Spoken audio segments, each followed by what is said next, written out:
But called myself trying to get around here a little earlier so I could start my couch conversation show.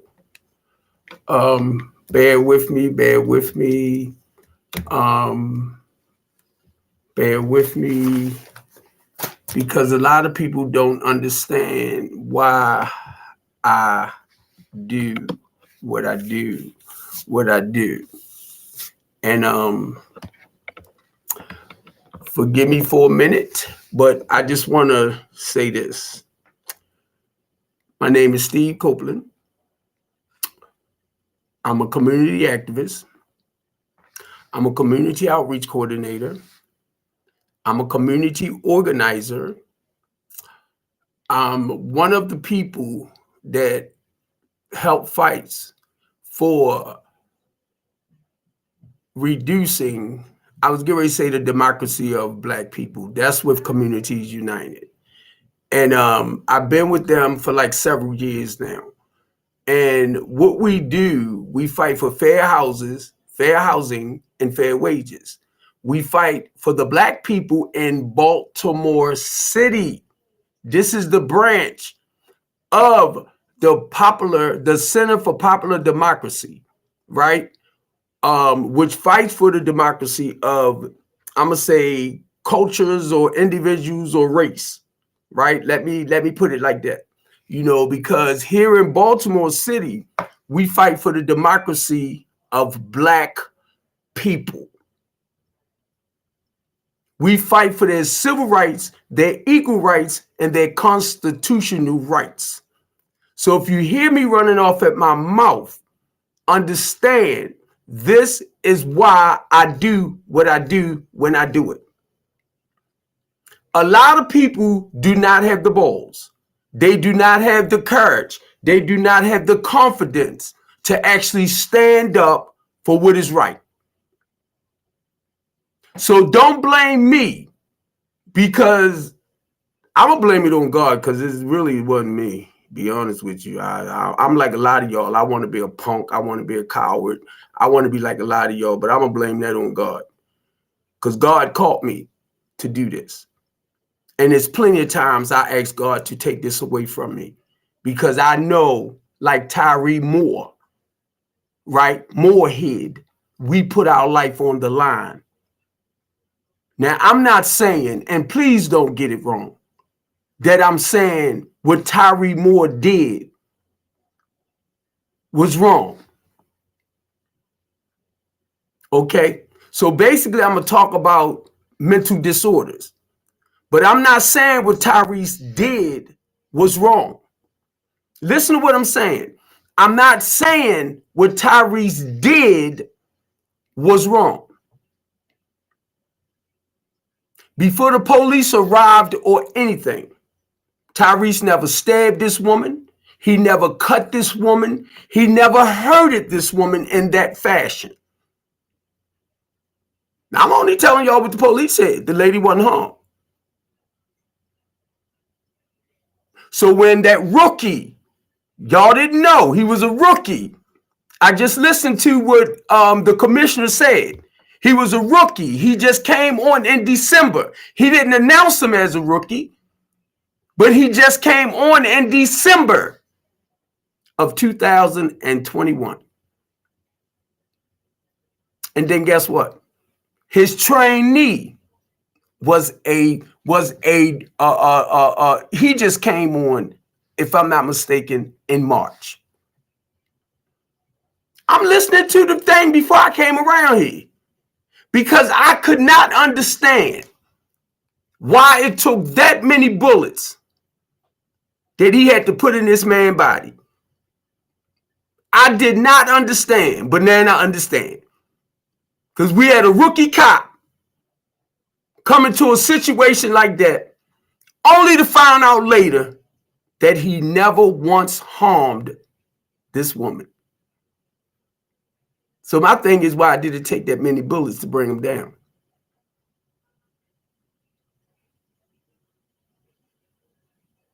And know what? I want to sit here. Y'all are so freaking dumb. Y'all are the bunch of most crazy, and y'all want to look at us like that. But the only reason why I'm saying is because we never pay attention to what's really happening. They over there trying to justify what this guy did to Tyree to make it right. They know this officer was dead wrong.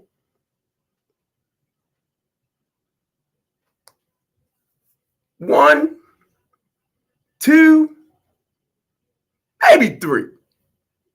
The point was to just bring him down. But I said bring him down. He was already down. Y'all ain't pay attention to that, did you? Y'all ain't pay attention. Y'all ain't paid one bit of attention. Tyree was already down. Tyree went to move to the other side, right? And he started rolling over, turning over. The police was steady shooting him. Pop, pop, pop, pop, pop, pop, pop, pop, pop, pop, pop, pop. He turning over. Police steady shooting him. Pop, pop, pop, pop. I'm looking at my brother. I'm like, oh my God.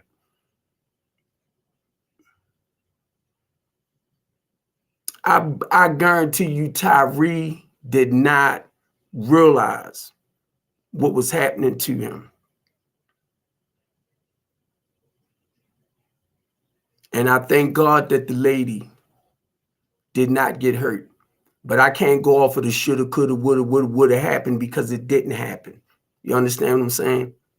Now, let me share this with y'all, right? Most of my clients that I deal with is homeless and less fortunate individuals, right? So most of them have mental issues.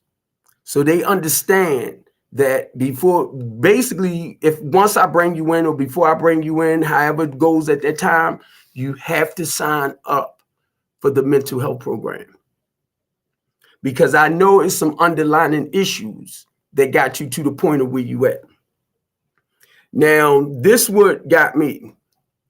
Normally, I get about one or two people that out of the household that wants to try me and buck.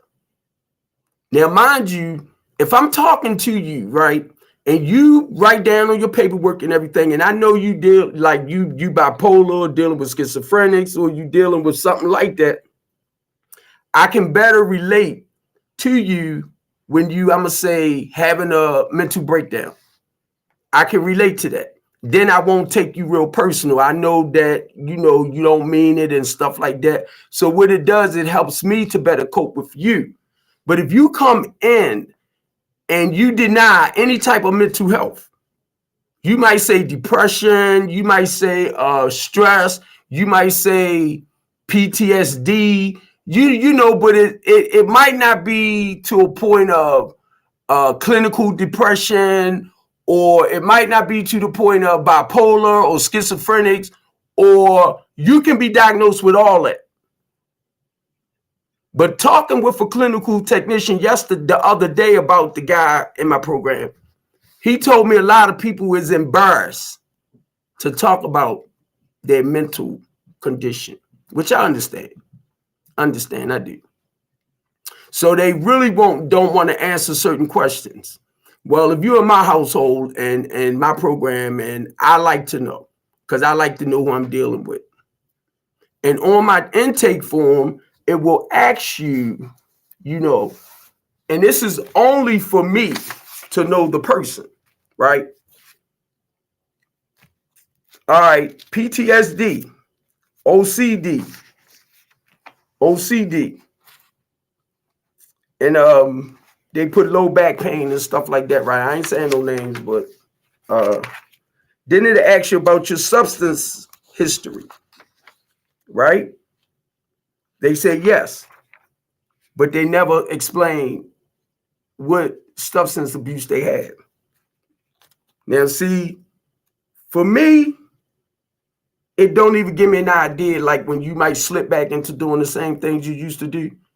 I'll recognize it from a recovering standing point, a person that used standing point when I start seeing old behaviors that remind me of the using days. I'll start seeing it. I call them dope fiend behaviors, right? So, all right, it asks you about your criminal background.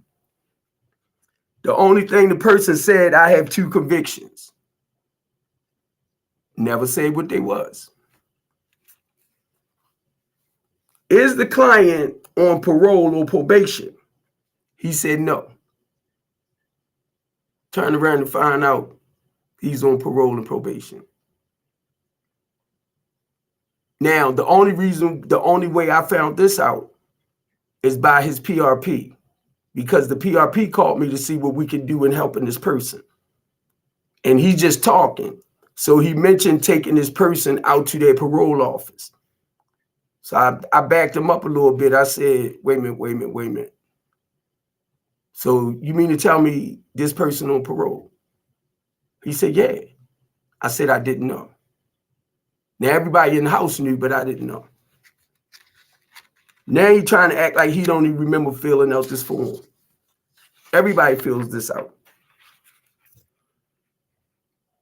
You don't have to lie to me, okay? Because the goal is getting you the necessary help you need. Now follow me, because I don't want to go too far.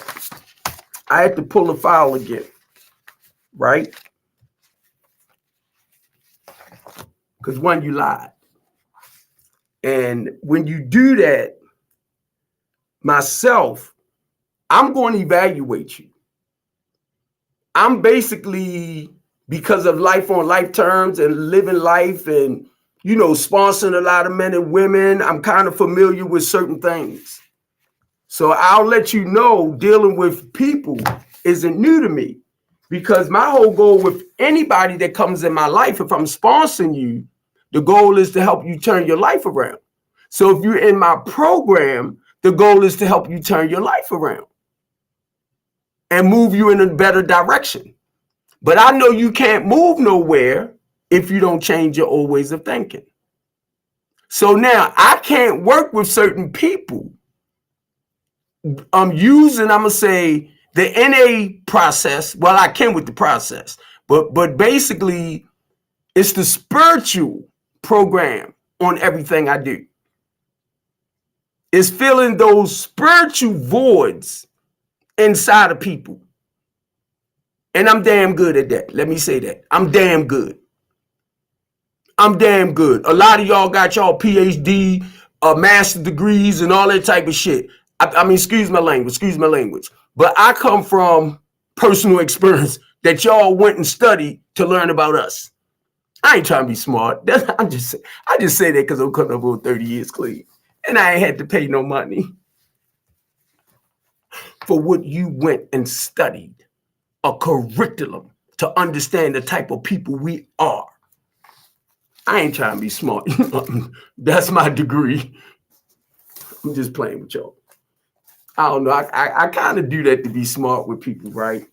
Mainly if they try to brag because they got their doctorate, and I'm like, and you study certain curriculums to get what you got, not realizing they study people like us so y'all can have what you have. And I got a 10th grade education saying that. Oh my God. The only last grade he completed was the 9th. And he had more information than me. I had to go read and study and research this stuff. Let me stop. Because I'm being really sarcastic. Now, let me get back to the reason why I'm so diehard on this right here. Now, understand, my program will tell you what I'm all about. So I work with the homeless and less fortunate people. So a lot of times I know they're dealing with mental issues and they need to be medicated. That's the whole point with me, is to get the proper help for our people. And when I say our people, I'm not just talking about Black people. I help any and everybody. If you reach out to me and I got the space, I'm going to bring you. If once I do, 9 times out of 10, I know because your life is out of control or has fallen out of control. I know 9 times out of 10, it's normally something deep inside that's causing us to be dysfunctional in the here and now. So that's why I do what I do. Now, the reason, let me share this why I'm saying this. I called the police on this guy. Same way they called the police on Tariq. I'm telling the police that this dude is in a state of a mania. He needs help. You know what they told me? It was nothing they can do. I'm like, huh? But now, mind you, this wasn't my first time.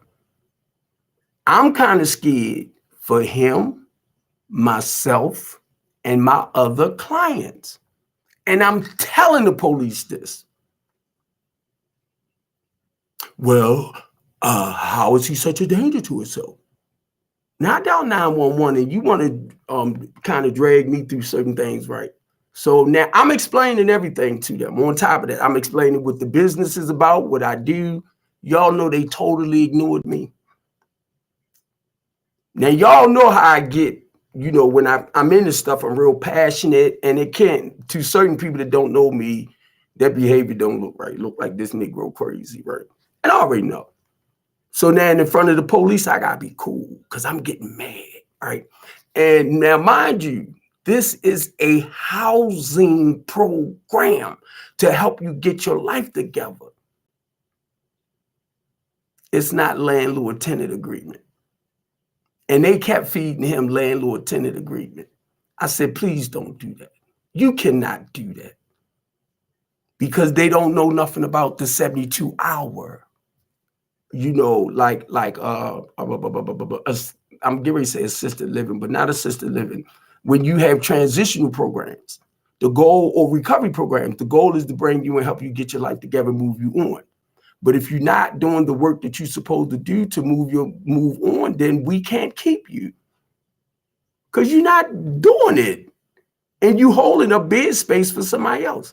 So why am I arguing with the police about that? And they trying to tell me now that the person that I'm asking for help for, they can't help. I'm gone. But I know one, too. I had to keep my composure. You see how they did, Tyree? Now I'm sitting here being scared because I called y'all, and now y'all making me feel like I'm the freaking problem. And they trying to tell me, well, you don't know the law. You don't know this. You don't know that. Did I just say Communities United fight for fair housing? Did I say, which I probably forgot to say, that Communities United do protests and rallies at housing to get them to do the right things when it comes to the clients or renters? Because I had to watch that word. Renters have right. I already know that, but this is not the same thing I'm talking about. So I already know. Guess what? I'm still one of the people that helped Bill Henry and them to get that bill passed for slumlords to become licensed landlords. So I know about tenant rights.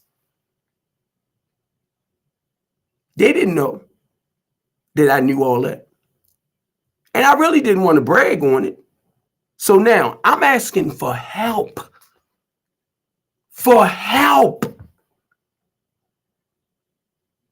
For my client.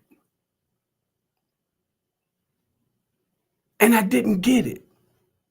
And be honest with you, I felt like Baltimore City failed him, me, and the other clients in the house. And you know what their best suggestion to me was? And this is my business with my office in it, for me not to go in there. I'm like, how am I going to work with the other clients? This is what the police department told me.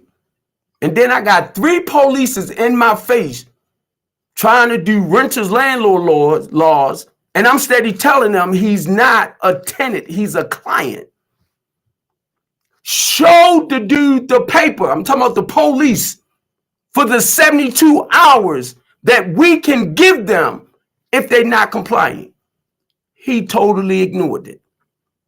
That's why I'm mad, because of what happened with Tyreek. Because y'all motherfuckers don't listen. You don't listen. It's people like myself that reach out, and I only reach out to you because it's out of my hands.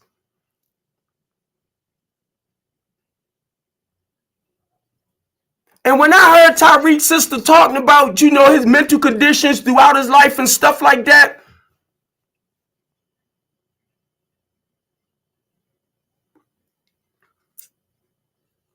he did not, and I understand the boy had the knife and all that type of stuff.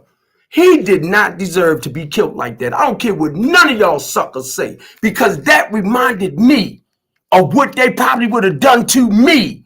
So now I got to shut my mouth. I got to calm down, because number one, I know my rights as a human being. Don't take your laws as a police and apply it here. Don't do it.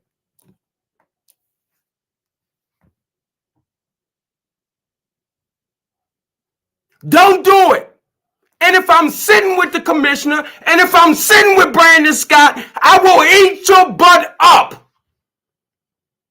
I will eat you up with the information I have. And you ain't gonna like it. Because you know why? You're freaking police and somebody else is overminding your shit. Watching that boy get killed made me think about me. And I'm watching this man rolling over. And you steady shooting at him. And then to find out your ass is a rookie. You only been in the department since December of last year. Then they got a rookie training a new cop, a new person.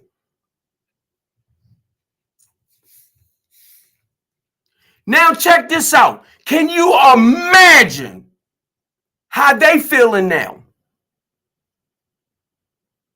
That this man let off 13 bullets. Probably realizing later, I didn't have to. Can you imagine the rookie seeing this for his first time? Do you think I would want to come back out like that? And I'm watching you, Commissioner Harris. I'm watching you, sucker. I'm watching you how you trying to justify that mess.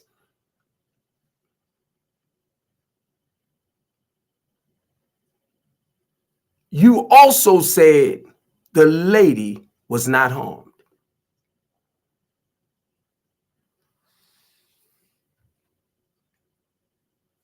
She was not harmed. She was not stabbed. Now, from the time, which I don't know how long that been, but I'm just saying, from the time that he was going after this person or doing what he was doing, he could have stabbed her, he could have cut her, he could have, should have, would have, could have done that, right? Listen to what I'm saying, the should have, could have, would have. I will eat you up, sucker. I will eat you up. And I'm going to tell you, y'all better pray. I'm not a juror. You better pray. Because be honest with you, that rookie will get charged. I'd give him maybe 2 shots, maybe 3. But the rest of them, and then only to find out he never harmed her. Come on, bro. That's a big blow to us. That's a big blow. He did not harm her. So some of y'all that wants to say he had a knife. He had a knife. Oh, yeah, he had a knife.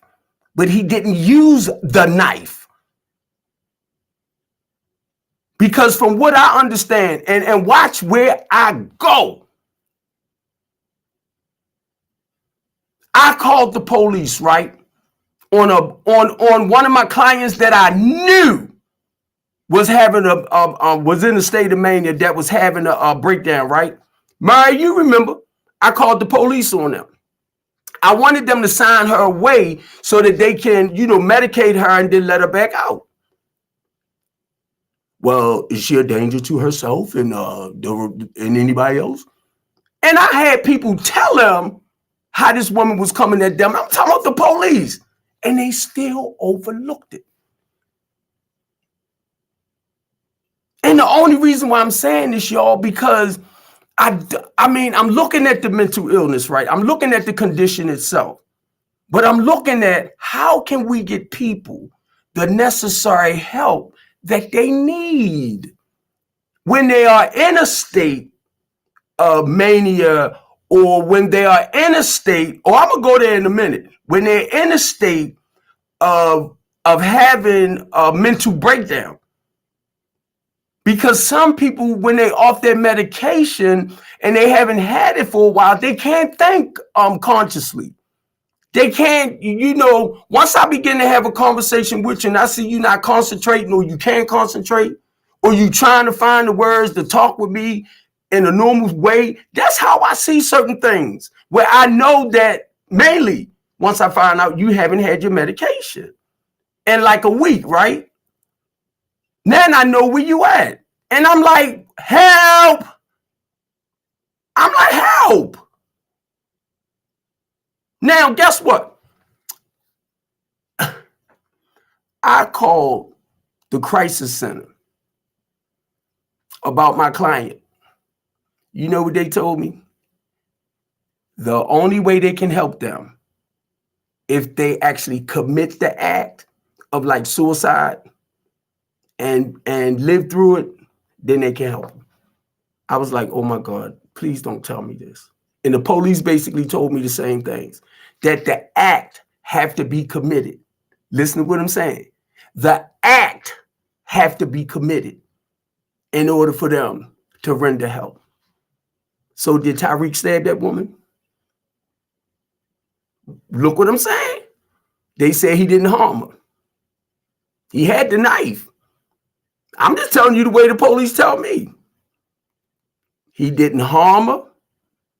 She was okay. So why in the world did he get shot 13 times? And I understand he didn't know. The police didn't know. I understand. But that was after the fact. That was after the fact. So y'all let the commissioner play with y'all. Okay? Okay.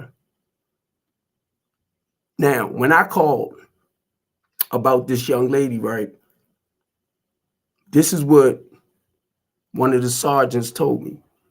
He said, Mr. Copeland, he said, because of the dissent decree, he said, there's a lot of stuff we just can't do no more. He said, our hands are tied.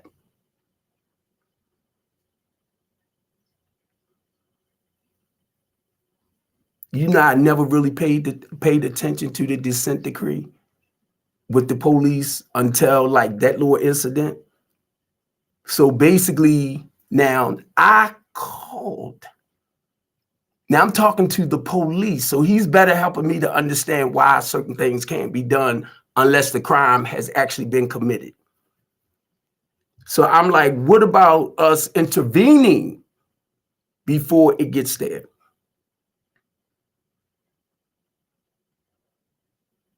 No intervention.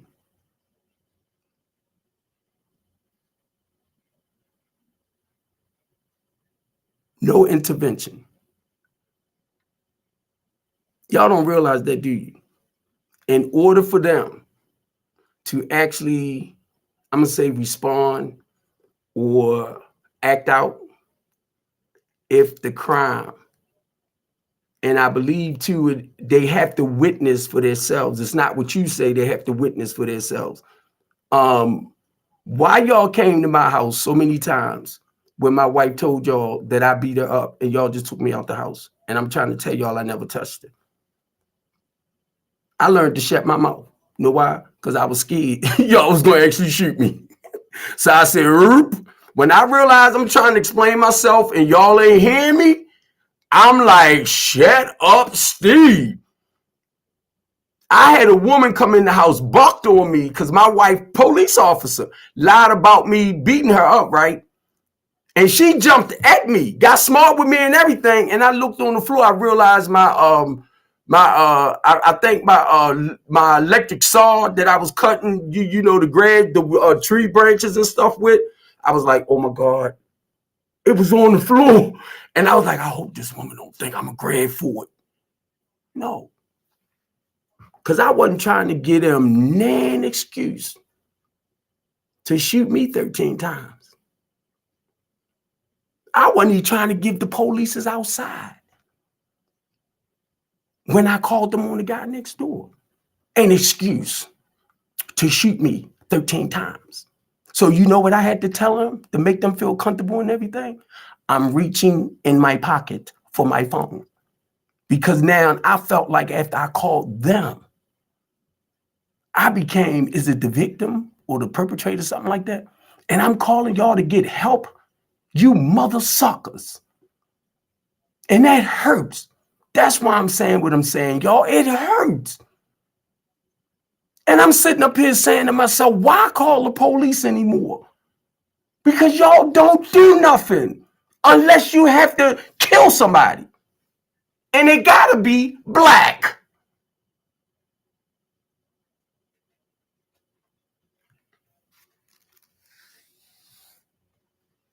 Because a lot of y'all so quick to kill a black man.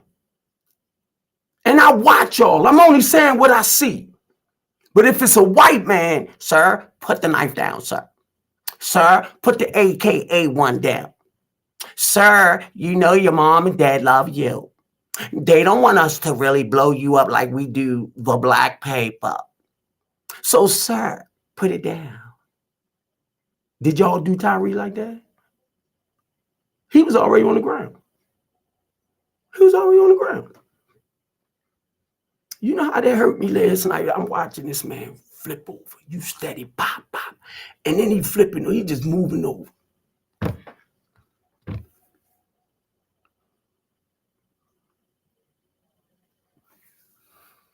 And it wasn't just Tyree, right? I was thinking that could have been me. Because I know I don't want to say my behavior bad. Don't get it wrong. But I know sometimes I can come real hard. And I don't mean no harm. That's just the fighter in me. But I'm not going to let you come at me any kind of way, knowing that I know certain things about the law. Okay. When it comes to me fighting for our people's civil rights, equal rights, and constitutional rights, I just want to tell this to the police department. Don't come at me with the bullshit. Okay.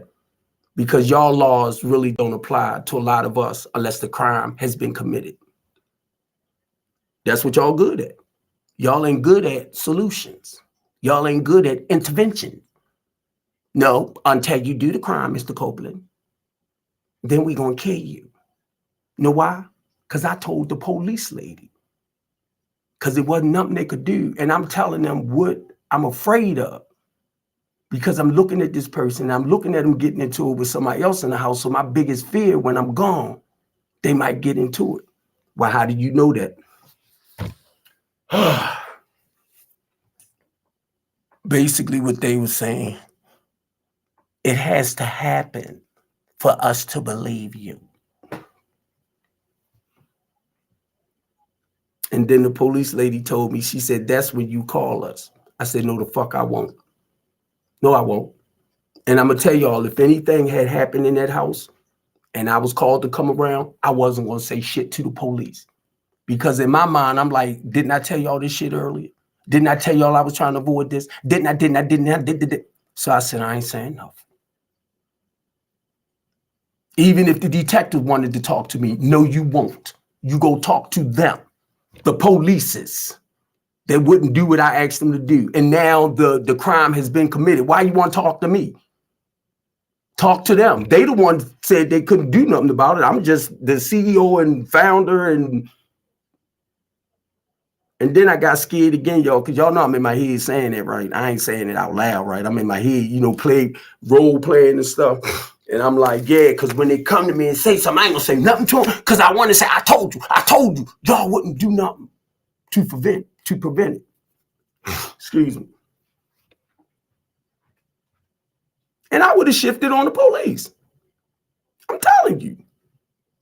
Because I dialed 911. And I thought 911 was for emergencies. And then if I call 911, that means it's out of my hand. I can't, control it. And I'm scared, be honest. I'm old school. I'm 60 years old. First thing come to my mind when altercation is, what can I do to hurry up and take you down? So I carried machetes. Well, I had one back then. I ain't had no problem beating you down with a car jack or a pistol or a rifle or something. That's the area I grew up in. I don't carry guns and knives today because I know I wouldn't have no problem using them. That's why I don't get them. And I'm being honest with me. I ain't got to worry about how none of y'all feel. And I'll tell the police that. The reason why I don't do it. Because I try to talk now. I try to talk. And for us to work things out. Now, I read up a lot about mental issues. But I wasn't trying to read more about the condition itself. I was trying to read up more on what can we do when a person is in a state of mania or they having a mental breakdown. I've been trying to do everything I can to get people signed away. Mainly our homeless and less fortunate people.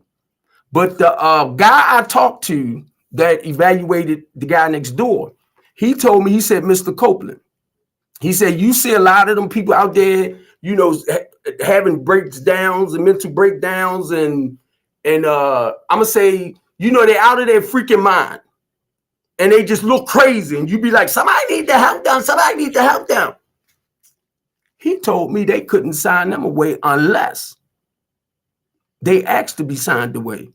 And I'm saying to myself now, come on, I dropped out of Douglas in the 10th grade. I got a 9th grade education. So I'm saying to myself, if a person is having a mental breakdown, right? I mean, it's like 1 and 1 is 2, right? So if a person is having a mental breakdown, they might not realize that they having a mental breakdown.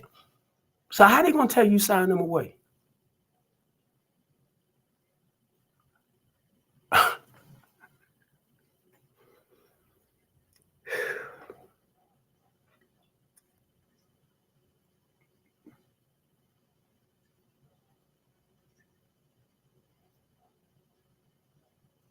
And he told me it's nothing they can do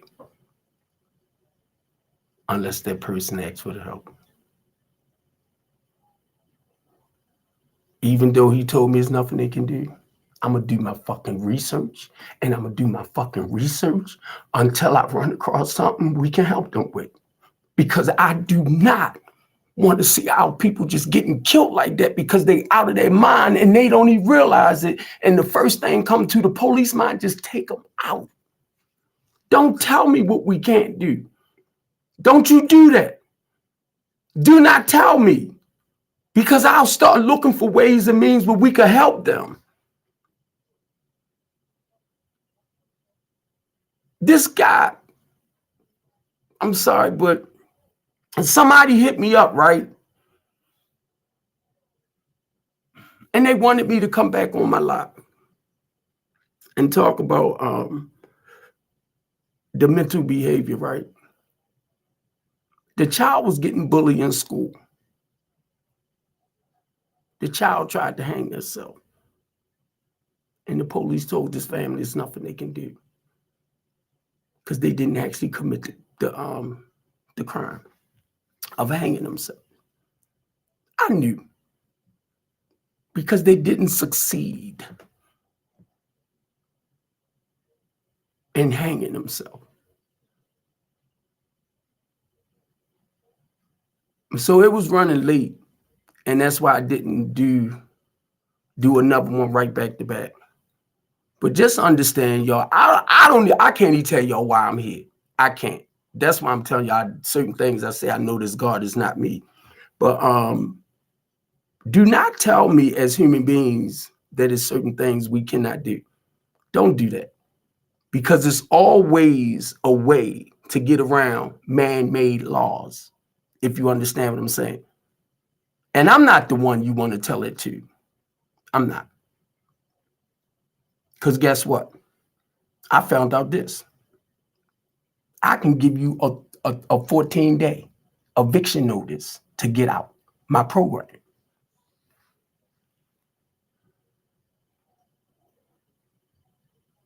I give you a 72-hour notice. You still there. I go do emergency petition. You still back. They told me they're going to come back. I already know that. Now, when you come back, you actually now you trespassing. You committing a crime. You trespassing. When we only have a verbal lease agreement, that's like month to month. So you haven't paid in 3 months, but it's not the money, right? I know you can't afford to pay the money. I already know that. I got your job. You got fired from your job. Then you turned around and blamed me. Well, I was looking for my $500 when you got paid, right? But you ducked me out, but told me I got you fired. This the person I had to call the popo one and told me I got them fired. I called the job to find out why did they fire him.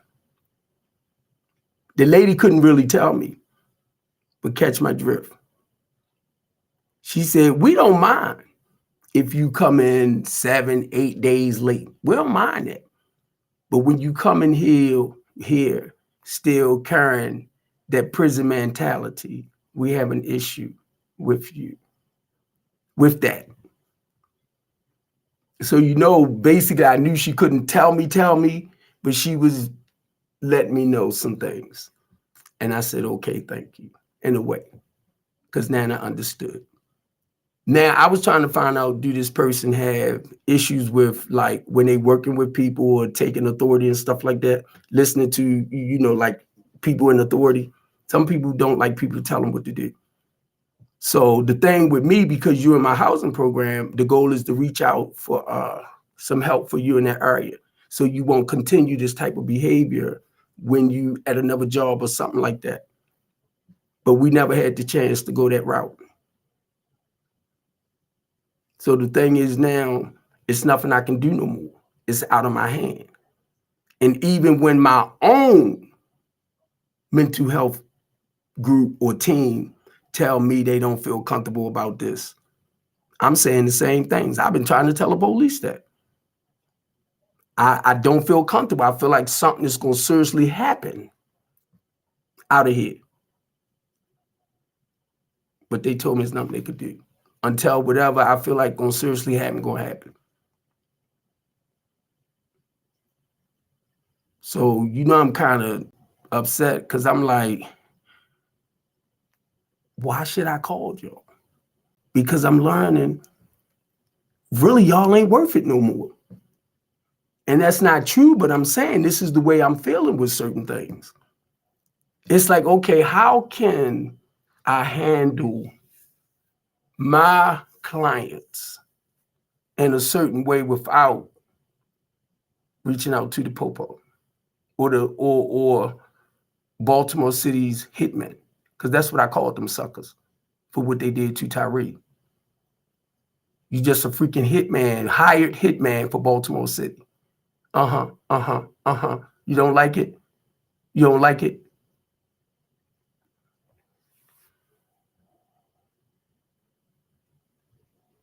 Collect the evidence.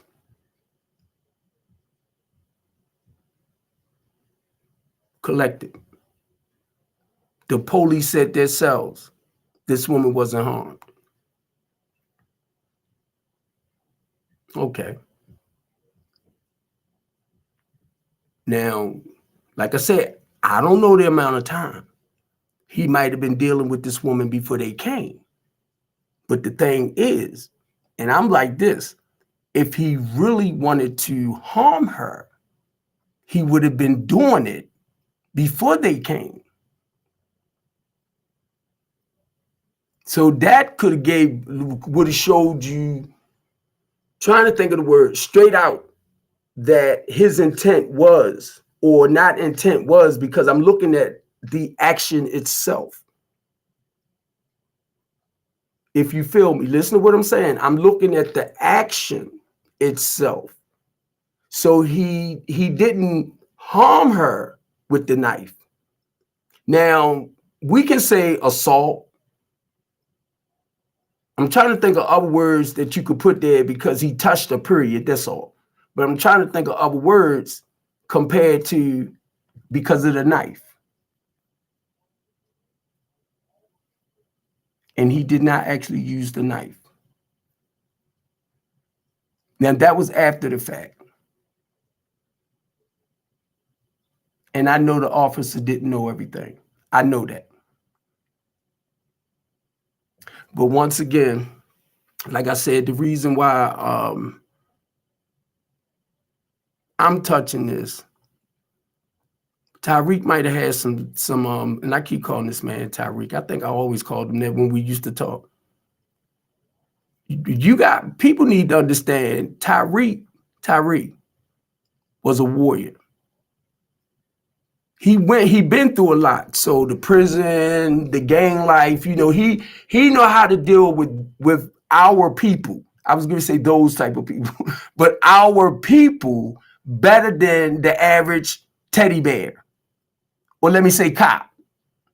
He knows how to deal with our undeserved people. People feel like they just not being treated right and the world then shun them to the side and all that, right? So he knows how to deal with that population of people. You polices don't. You understand the law.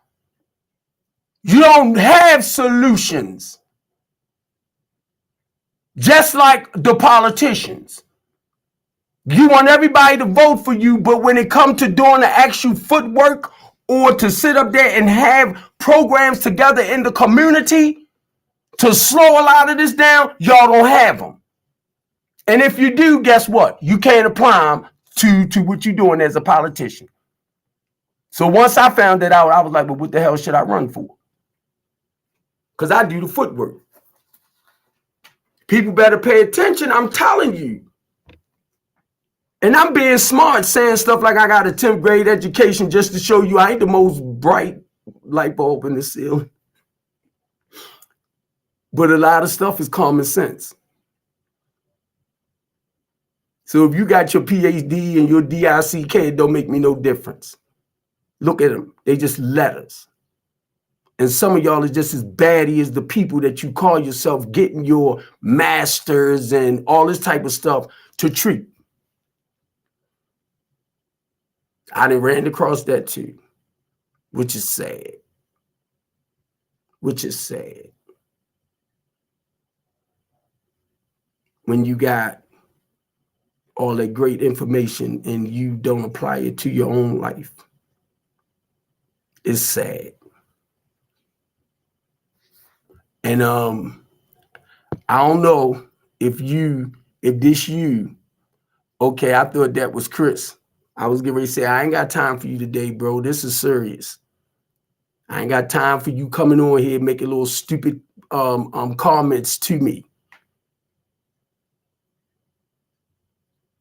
Now, Tyree, to go back there, and I'm looking at his work. I'm looking at the work that this boy did in Baltimore City, and not just Baltimore City. He did this in other cities as well. And people like Tyreek and myself, right, it's kind of hard to find because we come in with a level of personal experience. Then you had people coming in with theories on what to do. And then what I found out too, a lot of people like Tyree, myself, and all this type of stuff, because of the trauma that we suffered as children, that's why you got to get to the core of whatever it is. His sister said the same things. I was talking to the I think he said he's a clinical technician, something like that. It's like a psychiatrist. But he even said it. He was saying it in so many ways. But he wasn't saying it as deep as I would say it. Because what he was saying, like, a lot of people suffering from certain things from the past, like rape, he kind of minimized it. No, I know why a lot of us in the here and now is dealing with depression, dealing with bipolar, dealing with schizophrenia, dealing with all of this other stuff, clinical depression. Because it's something that went on in our past life that causes us not to be able to function as normal as possible in the here and now. And it's okay. It's okay. I found out over 20-something years ago, I was dealing with depression. Now, mind you, I never, when I first got clean, right? Now, if you got somebody at 11 years old smoking weed, you got somebody at 13 starting to drink, you got somebody at 14 snorting cocaine, you got somebody between 14 and 15 asking their cousin, can you shoot this? And she said, yeah. So I said, hit me. So I was shooting cocaine between 14 and 15, and I started shooting dope with it. We called the speedball. But now, mind you, I'm sitting in front of this therapist and I'm like, yeah, I had a happy life and I'm this and I'm that. She said, no, you didn't. You could not tell me I wasn't happy. But my actions with the weed, the drink, the cocaine, the dope showed I wasn't a happy person. No matter what I said out my mouth, it showed I wasn't a happy person. A child coming up. I didn't even realize until I look back at it. All of my teenage years and all of my 20s, I shot dope. I shot cane. I was a cold alcoholic. I never thought I would stop drinking. But I could tell you I was happy. I was joyous and I was free. No, I wasn't. I spent all my teenage years and my 20s getting high. Got clean at 30. Turned 31 February the 20th. A day at a time. I've been clean since then. You see what God brought me out of? Because I yelled out, God, please help me. And I found out I was dealing with depression. They put me on Prozacs. And I've been taking Prozacs ever since then. I don't miss a beat. Whenever I run out or feel like in my head I can do it without it, stuff like that, I tend to go into another state. To me, right, it's like a normal thing, but no.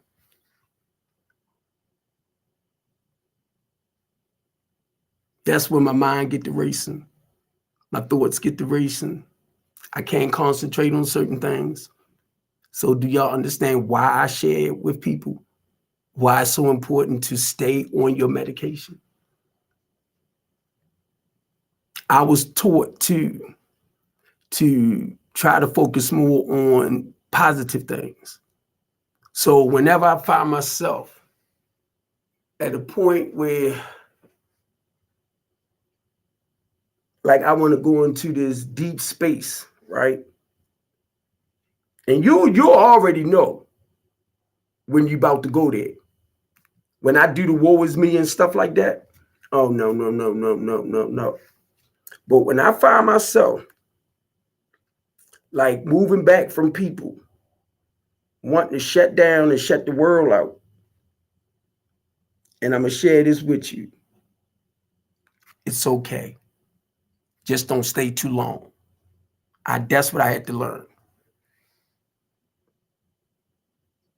Because sometimes, it seems like the world coming down crashing on you, right?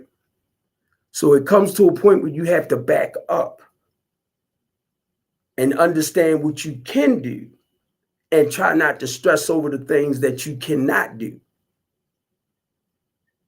Now, mind you, I can do that because I know how to do a self-inventory on me.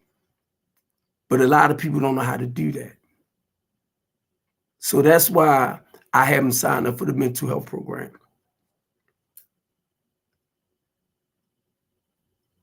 I'm only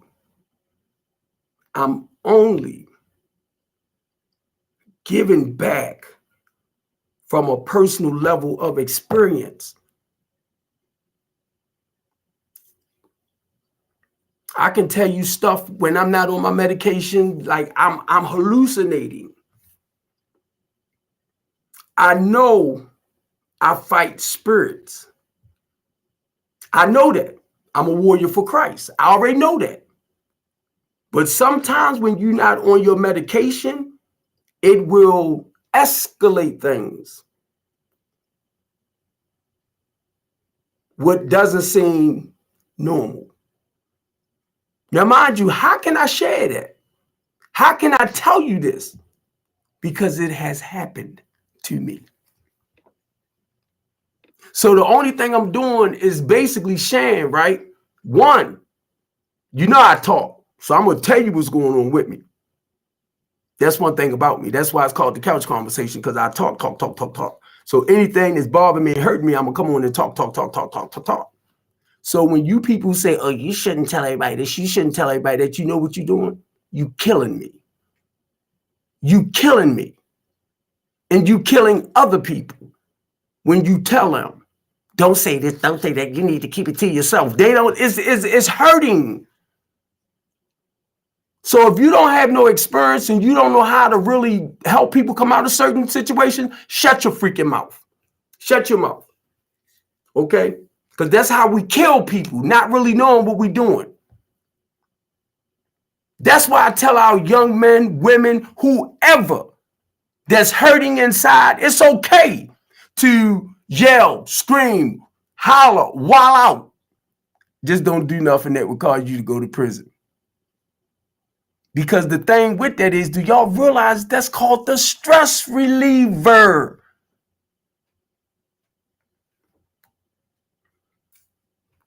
That's why we got people going around killing people the way they are, because this is how they release frustration, anger, fear. Why I can say that? Because I carried stuff when I was young, and they had no problem firing at you, and had no problem using them. So I understand that 15-year-old boy. 14. I was 15.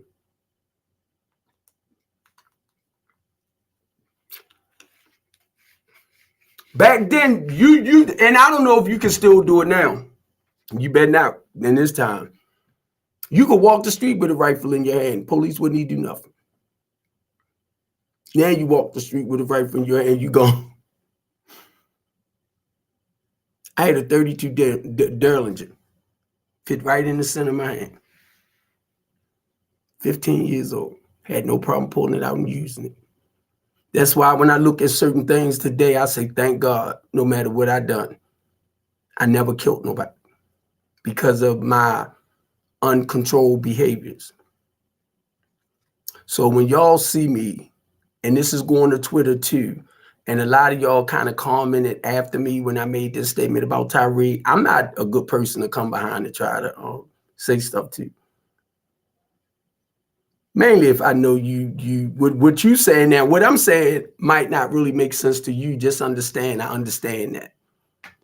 And my thing is, because I better understand the criminal mindset, or the criminal behavior, people don't realize that behavior itself is an addictive personality.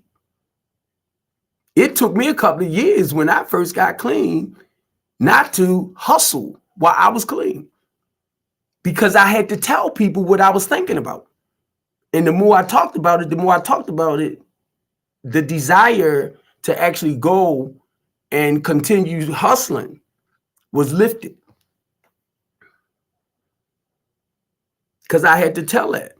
Anything that might interrupt my way of living and being happy, joyous, and free, I got to talk about it. Because if I don't talk about it, and I'm talking about like a negative behavior, if I don't talk about it, then I'll convince myself it's okay to do it. Why do you say that, Steve? Well, when I'm married, I convince myself it's okay to cheat. And then when I tell you stuff like, I like cheating, you say, oh, you shouldn't like that. No, I like cheating. You know why I say that? Because if I didn't like it, I wouldn't cheat. That's why a lot of y'all don't catch stuff. But I know that wasn't right. But when I'm messed up in here, when I'm messed up and with my feelings and emotions, you know what I'm thinking about right now? I didn't cut this down. I'm thinking about going to get me some Beijing and dye the gray. And when you see me doing that, 9 times out of 10, I'm going to start chasing at the younger females. See, I know me. I can talk about me. A lot of you can't because you're afraid to be judged. I'll make sure they're over 18, but under 25. No, I'm not. I'm just saying that's the way I used to do.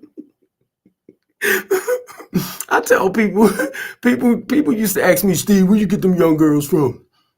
I say Burger King, McDonald's, and Wendy's. Because I said when you pick them up during the daytime, right, when you go in there during the daytime, 9 times out of 10, they're over 18, but they're under 20. I mean, they're over 18, and a lot of them are under 25. They normally have a baby, so they're working to take care of their baby. The routine I had down. People ain't do nothing but laugh at me. They used to love when I shared my story. And I share about that one female. If I come in crying about one female, 9 times it's 5. I'm stuck with it. Because I don't do one or nothing. So that's why when I use that word like addiction, or if I say I have an addictive personality, that's because I'm the type of person that will take things to the extreme. And I don't really do one of nothing. Let me see what time it is, because I think my hour, this says an hour and 3 minutes. Can I give y'all like 15 more minutes and then maybe close this out? And the whole thing of me sharing all of this with y'all, because sometimes when a person don't really want to deal with self, they can't run from self. But the only way they run from self is they might run into other areas of doing things that will harm them. I can share some stuff with y'all, and y'all be like, I can't believe that. Oh, wow. I slept with a female knowing she was HIV positive. Didn't wear a condom enough because I wanted her just that bad, knowing she was HIV positive. So sometimes when y'all don't really understand why some people do what they do, call me. Because I try to help you make sense out of stuff that really don't make sense to the mind. That's all I try to do. That's all. You know? Now, the thing with all of this, and I'm going to keep doing it, because for me, I have to get armed with more information when it comes to dealing with I'm going to say our mentally disabled people. And the goal with all of that is you want them to become stable where they can live as normal as possible on their own, independently. That's what strengthening the community is all about. That's what the LaTanya D. Copeland House of Hope is all about. Because I was taught how to change my old ways of thinking, how I was taught how to change people, places, and things, and I'm talking about family and all of that, because I had to learn a new way of living life. On top of that, I had to learn not to be so quick to act out on a lot of that old information, because that old information is what kept me in trouble. So I only give back to the people that wants to turn their lives around. I cannot force you to stay in my program. I'm not going to force you, because the goal is to move you to the next level. I have so many people that when they come in, they kind, they gentle, they all that. But the moment they stop following or living the program, now I'm this evil, nasty person. No, you're not. You just don't want to do what you got to do to turn your life around. Don't blame that mess on me. And my thing is, if you're not willing to do the work on yourself and you know it's other people that might need the space, why are you holding it up? I got a girl in the hospital now. From what I understand, I think she's having a baby. The police gave her my number to call me. Now, let me say this. I put her in the big bedroom with the queen size bed. Even gave her this pad for somebody to lay on the floor, because I knew I didn't have space for her and her children. But when she called me, it was an emergency because she was getting put out, evicted.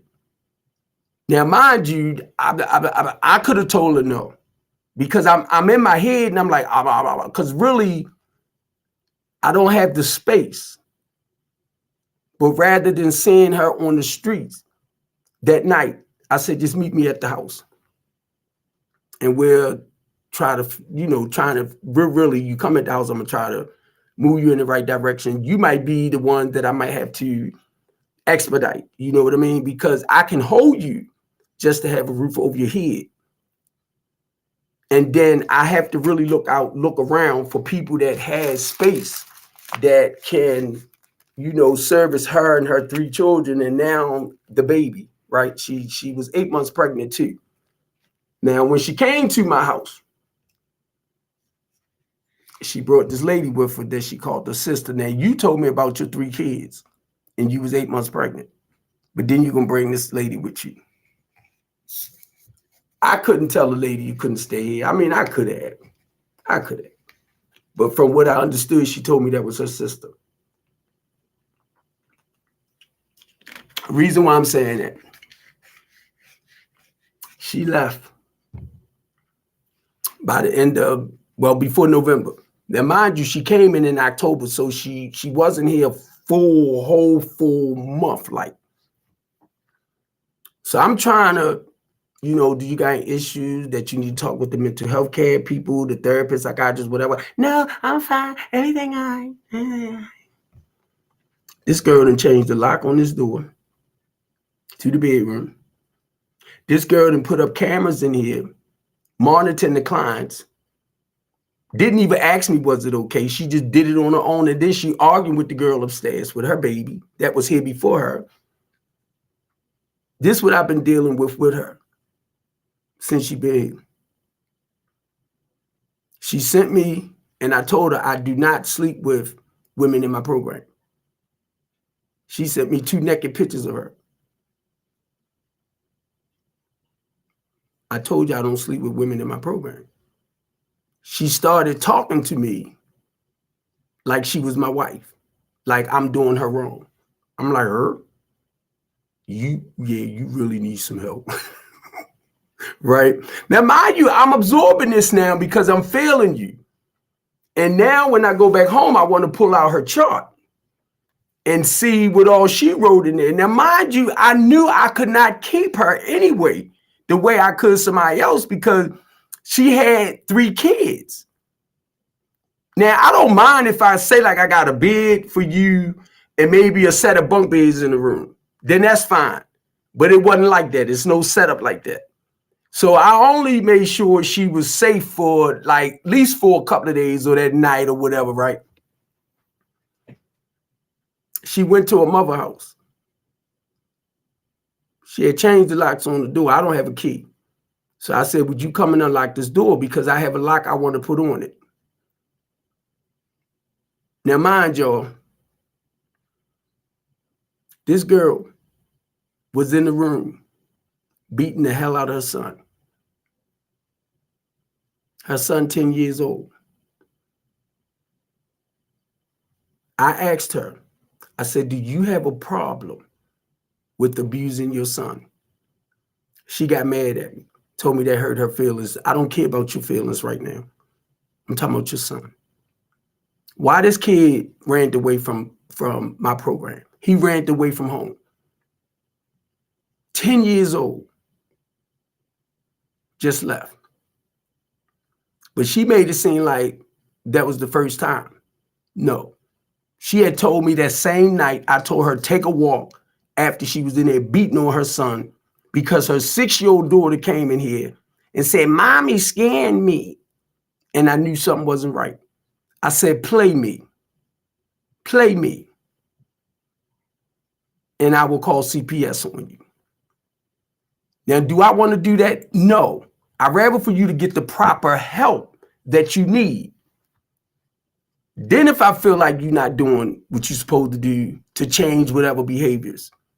The moment she told me that her baby father used to beat on her a lot, I knew it was something there. And I said, have your son ever seen that happen? She said, yeah.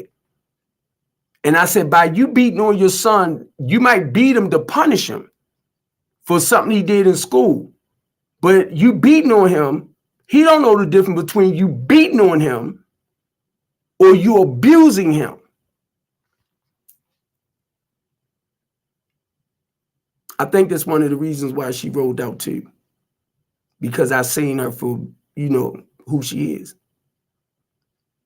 So I sent her a message because your program and your living arrangements is different compared to the rest of my people, right?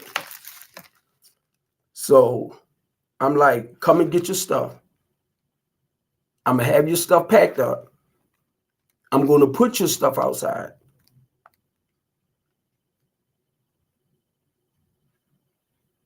Because you're staying somewhere else. So you showing me you have somewhere to stay. Why is you tying my room up when I got another person, 2 of them, that's looking for rooms? And I knew it was, I knew. I was trying to wait, right? I was trying to wait because, I'm feeling people out and I'm watching and it's like, okay, she ain't got no problem. I know you got problems. You ain't got to lie. You ain't got to lie about wanting help. Now I'm talking about mental issues. Still stay with me, stay with me, stay with me. Because you try to provide, the necessary help for people. They good in the beginning. And then like a week or 2 later, almost a month, it's like the head twist and that other side show up. I'm like, that's who I was looking for. That's who I'm looking for. That other personality, that one that really needs the help.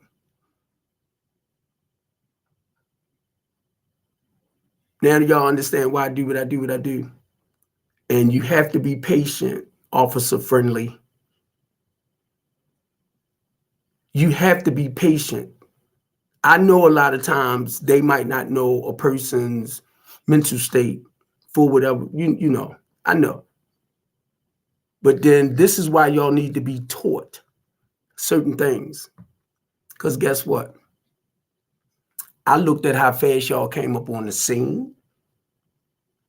I looked how you jumped out the car and that you warned him. And he looked like he was trying to go back down. And you started shooting him. And this was from another angle. But then when I seen it from the police camera video, he was down. Basically, he was down. I was going to say going down, but he was down. You started shooting him. And then you started rolling over because you were shooting him. And you kept shooting him. And believe this, buddy. Believe this, Commissioner Harris. He probably ain't even know what in the hell was happening.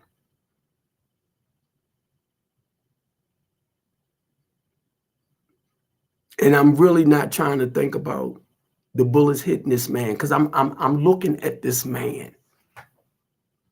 And I'm looking at this other man shooting him.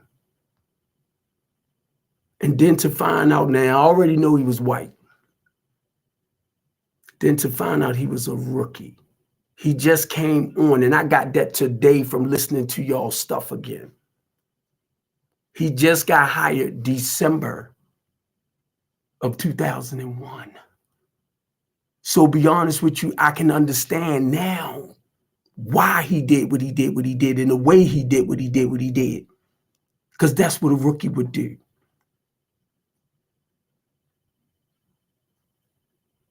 You already shot him like hell, they're gonna still holler, drop the knife, drop the knife.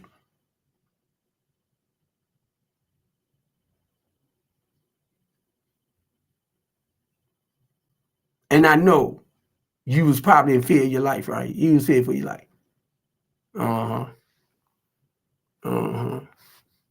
Y'all ain't gonna like me. And this is gonna be on Twitter. This is gonna be on YouTube. This is gonna be on LinkedIn. This is gonna be on Twitch. And I went to send the family a message to tell them, if you need me, I'm here. You motherfuckers. That's how I feel right now. I'm here for them. And I will run off at my big freaking mouth. Commissioner Harris, son, or whatever. I'm going to give you maybe 2. I might even stretch 3 shots where the other 10 came from. He was already on the ground. You was shooting that man like he was a wild, dangerous animal.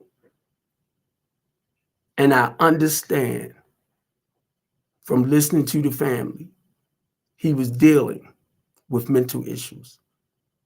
And other people started telling me, they calling me, telling me, don't look at the video, Steve, because you're going to be hurt.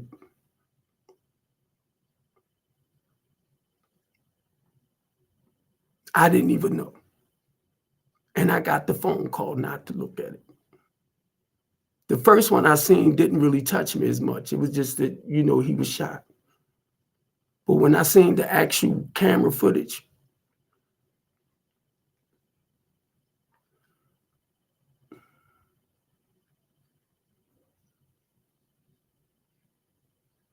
and the only thing I could think about right is the work myself and others like him and us do.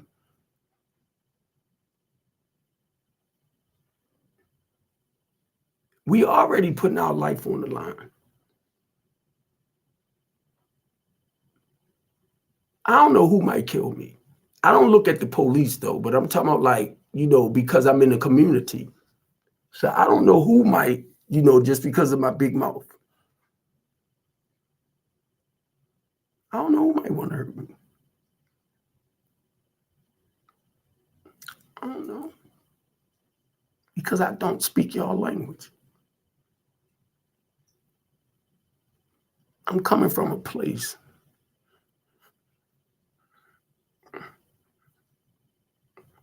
of a man that was hurt. I'm coming from a place of a man that lived a real destructive fucking life. Do you know how that feels when you knew that your life was heading in a direction, right, where it was only two ways it was going? Either you was going to end up killed or you was going to end up killing somebody and spending the rest of your life in jail. And I yelled out and asked God to help me. And he saved me.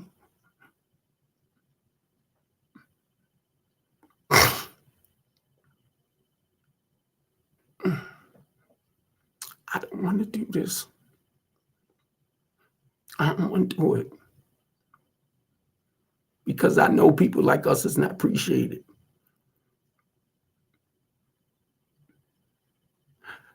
You know how they feel when somebody tell you you're considered as the most hated man in Baltimore City only because you're trying to fight for what is right. And I can't let this stop me from doing what is right.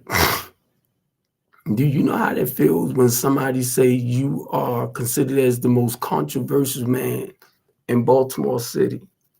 Because I stand up for what is right. That's all, y'all. And be honest with y'all, I already know one day I'm gonna die. I already know that. And I accepted the fact that I can get killed doing what I'm doing. You know, when Dante Barksdale got killed, that thing kind of broke me because we all fight the same fight. When it comes to our people. Because we lived that life, right? We lived that life. And because I'm out of that life, I want people to understand you can come out and stay out a day at a time. It takes work. I know that. That's why I do what I do.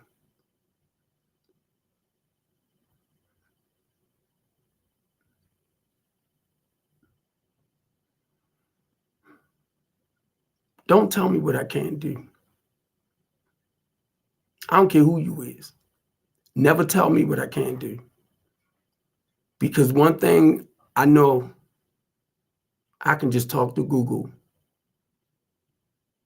Maybe Siri. I haven't talked to Siri like that yet, but I can go right on Google.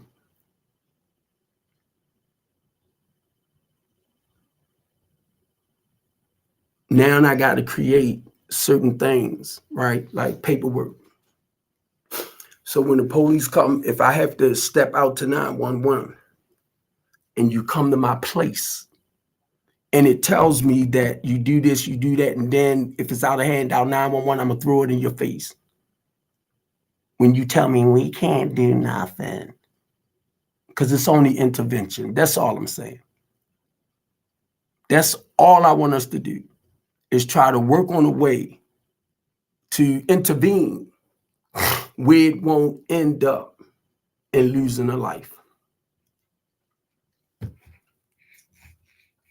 So don't tell me.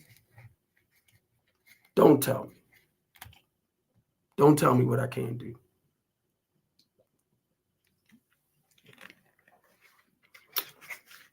I'm not a politician, but I will look for one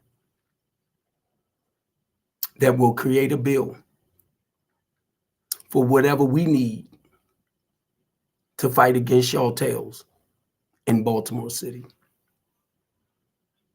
You ain't know, I knew that, right? You ain't know. Play me. Play me. You gotta remember this. The amendments, their constitutional rights, their civil rights, their equal rights.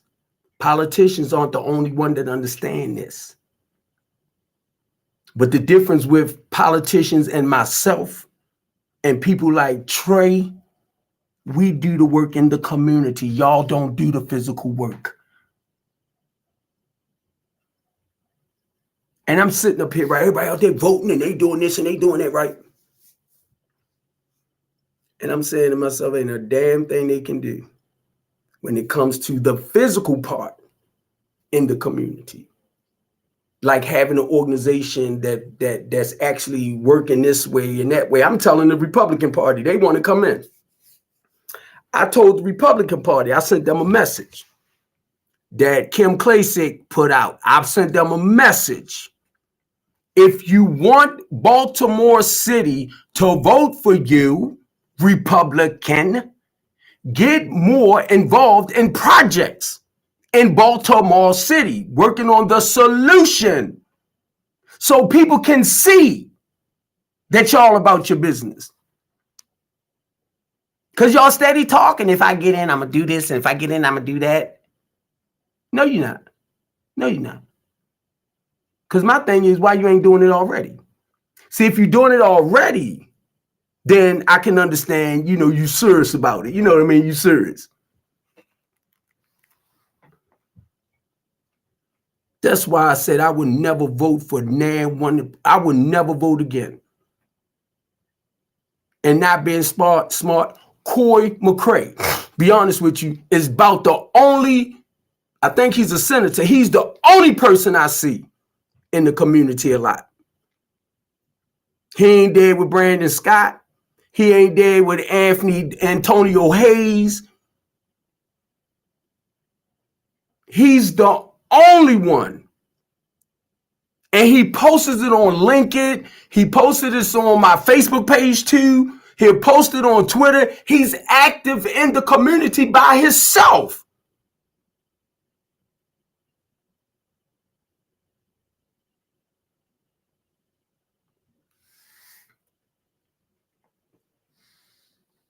The point is, we watch what you do, not as much as what you say. Talk is freaking cheap. Wes Moore is the next governor. I haven't even read nothing up about Wes Moore because I don't care. Because I know when it comes to the inner city people, a lot of things y'all can't do unless you physically in the community.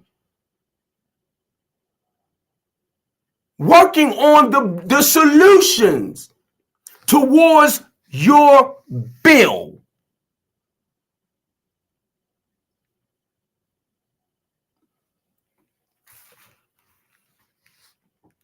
So why am I going to vote for you? Well, I hope and pray he do the right thing, or I hope and pray she do the right things. No, if you're not doing it already, why y'all think Pew got locked up? Because she tried to and mix her business, her book business, into politics. You can't do that. Why y'all think they chasing Donald Trump? Because he was mixing his business, getting more money, because he had the power to do certain things. That's why they chasing him. Because he tried to mix the two. So see, either you in or you out. And that's what I started getting. I'm like, why am I going to run for a position in politics when I have to stop doing strengthening the community? And when the guy told me that, I said, well, what the hell I need to run for? Because I'm doing the footwork. Whether y'all understand it or not, I'm doing the footwork. And so many of y'all bragging on other people and whatever. But do they have, if they had programs, they can have programs or businesses that's actually doing the work. That's really to show you, okay, I can't, work on my business no more because now it's all about the laws. That's understandable. So I like to ask people, well, what are you already doing? What is you already doing, like in the inner city? Because it's the inner city that needs y'all the most. I mean, y'all focus on areas where they vote the most, which is fine. But the thing with me is, it's the inner city people, the ghetto, the hood. that's crying out for help the most. Most of your surrounding areas in Baltimore City, they doing good for themselves. So who are y'all really helping? That's little stuff I had to ask myself.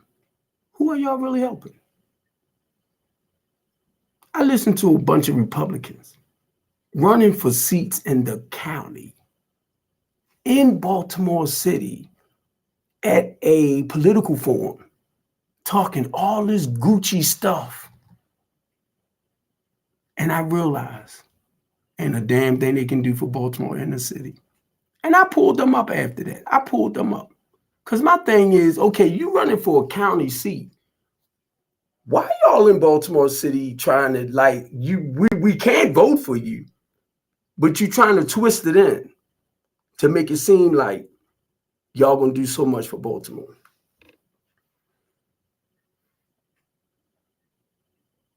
The only people that was really on that panel that was talking that I knew could really help Baltimore City was Ricky Vaughn and Theroux. Because they was talking about Baltimore inner city. These people were talking about county stuff. I'm like, why y'all here?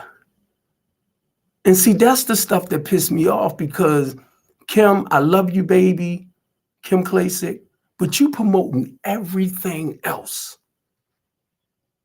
But you're not helping to build up in the inner city of Baltimore. But you got all these people thinking that you're doing such a great job in Baltimore. And I'm just looking at the hype. I'm just looking at the hype. And I'm saying to myself, you ain't doing shit for Baltimore. You got people saying, I love you, and if I was there, I would have voted for you. And I'm like, vote for what?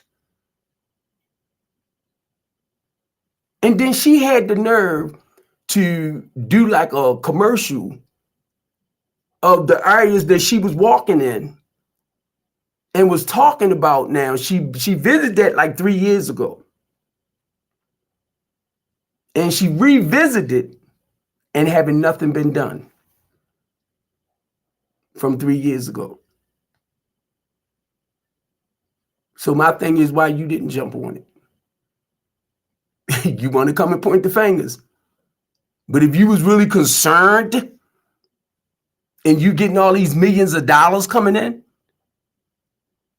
that you putting into other people's campaigns, because I learned you really can't put it into Baltimore City as far as trying to help us do what we need to do. Because that's why I was trying to talk to you. It's the hype. It's the hype. And I'm tired of the hype when it comes to Baltimore City. I'm tired of y'all doing that. Trying to make people think you really doing a great job for Baltimore City. And I was trying my best not to say nothing, because I didn't want to undermine nothing you doing or nothing you saying, because I know you're just trying to make yourself look good. And then I'm looking at the thousands and thousands of viewers and all of this, just like that girl, what's her name? She black, but I think she thinks she white. Shucks.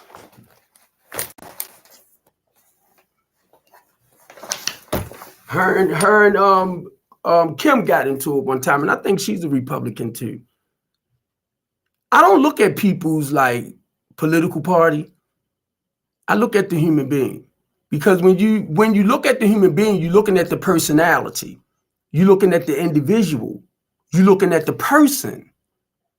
And a lot of times y'all want to judge people according to their Democratic or Republican beliefs. No, we all ain't gonna agree on the same things. That doesn't make us, evil, nasty, mean, or whatever. Some of us believe that black people need to work for the things that they want out of life. And I understand that. And they shouldn't rely on, like, always rely on, say, like state and government funding. I understand that. But if we don't kind of like teach them or have programs in place for them to come off of like social service and all this type of stuff, you got to have a program in place. And I think that's the key with a lot of people. Y'all miss it. And most of the people that's right there are more people living a conservative lifestyle, because your thinking is not like it used to be. So now you understand how important it is to work for the things you want in life and stuff like that. But we won't educate the ones that really don't understand to help them move forward. And that's where I come in there. You know the old saying, you can lead the horse to water, but you can't make the horse drink. If I lead the horse to water and I see that horse cannot drink, my goal is to show the horse how to drink. You can just lead the horse there and don't teach the horse, or just don't show the horse. Well, look, horsey, this is how you drink. How hard is that? Y'all drink everything else? Y'all don't like me, do you? I don't give a freak.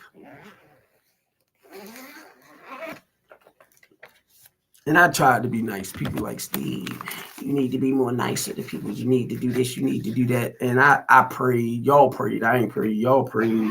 And God humbled me. So I said, I'm going to be more conservative, because I want people to, you know, I don't want to run you off. I want you to come and help me, you know, start rehabbing and revitalizing some of these 17, 18,000 vacant properties and houses we have in the inner city.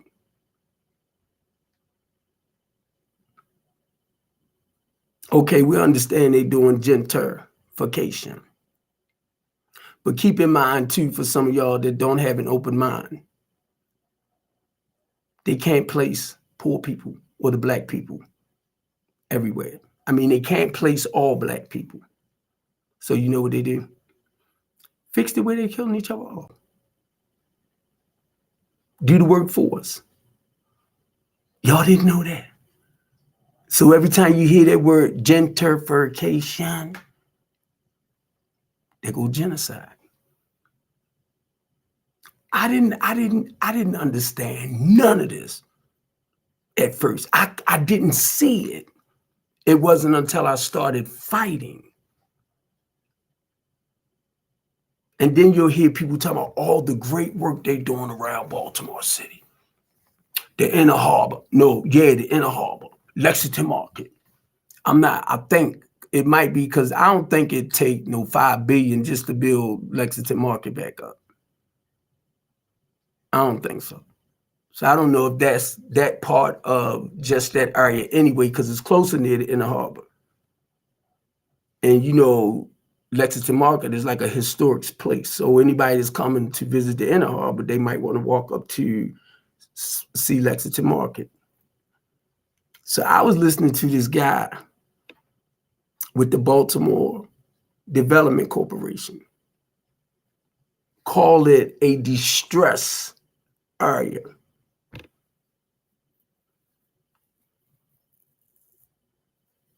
That they fixed up on. I said, no, they didn't. No, they didn't. Because mind you, it's not in the inner city that needs the money the most. And then what I'm trying to get to is, from what I was reading, that's supposed to be like a $5 billion contract, right? I could be wrong on that, because it might be more that they're doing. But it was $5 billion I seen them say that the person got the tax write-off. They call it the TIF, where they don't have to pay taxes on it. on that $5 billion. That's $600 and something million that could go into building up in the inner city. And that's where it's supposed to go. So when they get these companies from outside, tax breaks, to come in here and do development and stuff like that, and give them tax breaks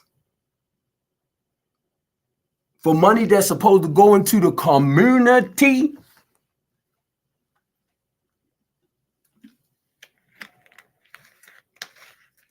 y'all don't think I know what I'm talking about? And then when you look at the inner city communities, the school system, the houses, the crime rate, the drugs, when you look at it, that's over $600 something million that can go towards fighting all this stuff and rebuilding.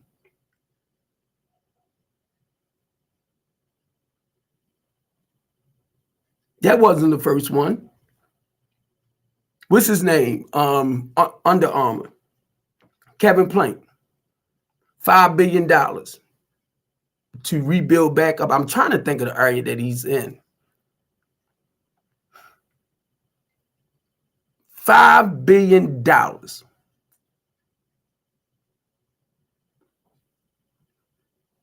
And $600 something million in taxes that's supposed to actually go back into the distressed communities, your inner, your ghetto communities. They taken out. Look at the red light camera tickets. Look at the parking tickets. Look at the water stuff. All that's supposed to go back to build back up in the city, in the inner city. They taking it out, putting it elsewhere.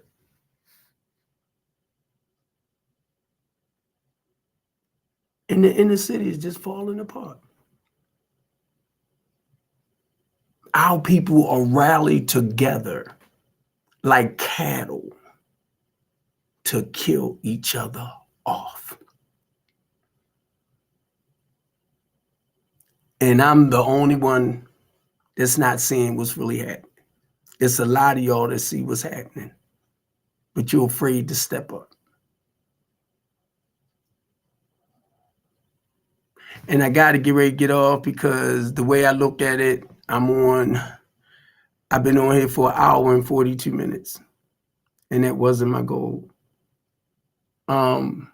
Trey, I keep calling you Tyreek, but Trey, rest in peace, bro. I understand where you was at with the mental state and all that type of stuff, the condition you was in. And I kind of wish some people was wise enough to know when they spiraling out of control here to go and get the necessary help and treatment they need. But I can tell you personally, when I'm like not on my medication, and I said I will never let myself go without my medication again, because it takes me into a whole different world. A mania. And to me, it's like the simple stuff I will make bigger than the bigger stuff. So some years ago, I realized that. And I realized the importance of, because of the depression, I realized the importance of taking your medication. Even with the medication, sometimes you might have your little days or your moments where you might fall into a state of depression. And it tells you too certain things that will cause you to go there. And it can be a death. It could be a loss of a loved one. It could be stress of life, and that's part of our coping mechanism. But sometimes, a lot of times, every time, for a lot of us, you have to stay on your medication. No matter how you might feel once you're in that place, like, I'm all right now, I don't need this. No, it's the medication balancing you out. And when you get to that point of saying to yourself, I don't need this, I'm all right, you're starting to harm yourself. So I don't know who I'm saying. I don't know who I'm talking to. When our children come to us and they dealing with certain issues and you spotting it, get them the proper help they need. Get them the help. And that's like, to me, that's our biggest thing. We see stuff, but until somebody actually like try to cut their wrist or really, do something to hurt themselves, that's when we want to step in. But it's signs and it's indications to let you know.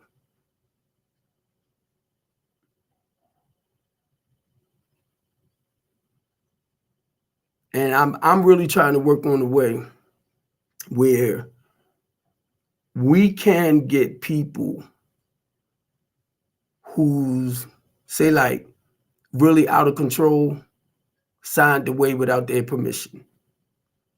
The goal is to get them the proper help that they need to balance them back out. And I'm finding out, just talking to the few people I've been talking to, even the police department, it's like nothing they can do unless that person admits that they need the help. But my thing is, if the person is not functioning well, and sometimes you got to understand, to them, even though they having a mental breakdown, they doing everything they can to counteract it as far as trying to be normal as possible.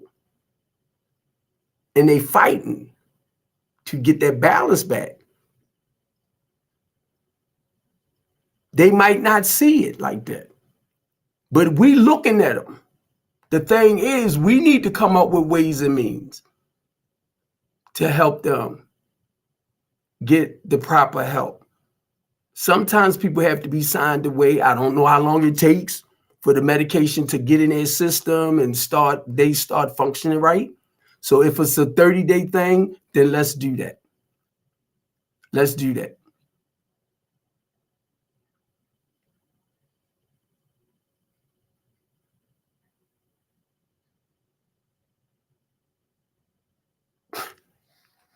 So I was waiting for you to bring your butt on. I was waiting for you to come on with your little stupid self. Yeah, I call myself cutting it down. I'm like, you know what? I just want something a little different. I wanted to cut it all off and just leave this. Nah, I said I'm gonna cut it down. I just wanted something a little different.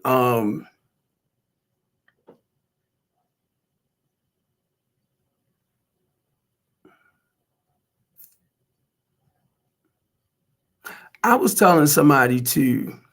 I said, I don't know if it's because of the COVID thing that a lot of people, because of the mental behaviors, was affected through this or whatever. Is it something in like the shots or whatever that's causing us to act a certain way?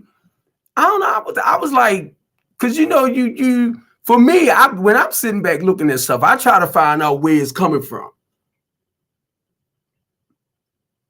That's why when people say things like you can't do this and you can't do that, that's not true. That's not true.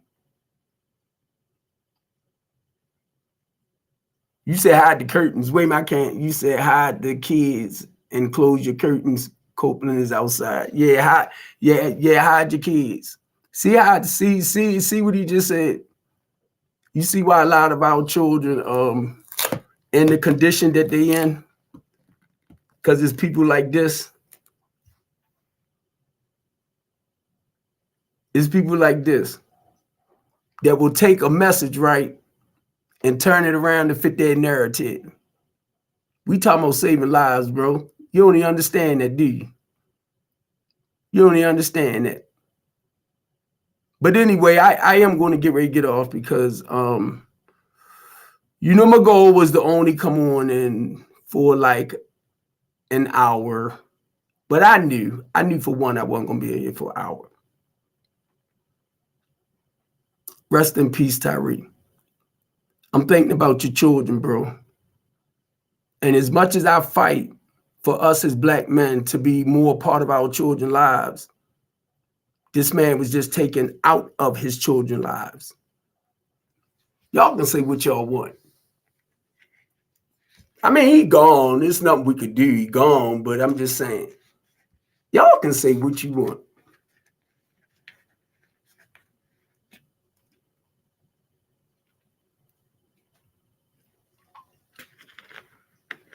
Hey, Chris, people been asking me, who are you? I said, that's Devin. I said, because Devin is the only person I can think of that knows stuff all the way back from the Middle River stuff. I said, that's Devin. And it's not your first time you came on my page under a different name and you started saying stuff that the average person wouldn't know. So you would have to been following me for a while, mainly if you make comments about Chef, the truck. Then I know who kind of know all that because you made crazy statements before. During the time we was doing the protests and everything, you came out saying stupid stuff. That's how I know. This have to be somebody real close to be sitting up here, coming on here doing this. I'm just trying to, not that I'm really trying to figure out, but I'm just, in my mind, it's like, how do you feel like this is right?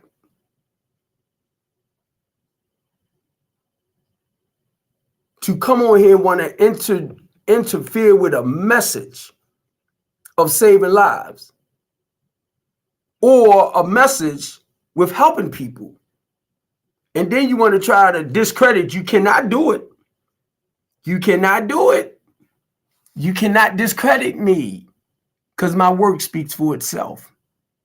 And the good part about that, I tell anybody, because of what I do, people like Brandon Scott, Commissioner Harris might not be familiar with me as like Brandon Scott and a lot of our politicians.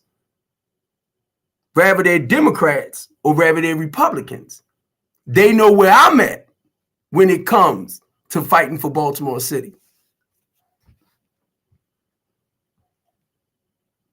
You could never discredit me.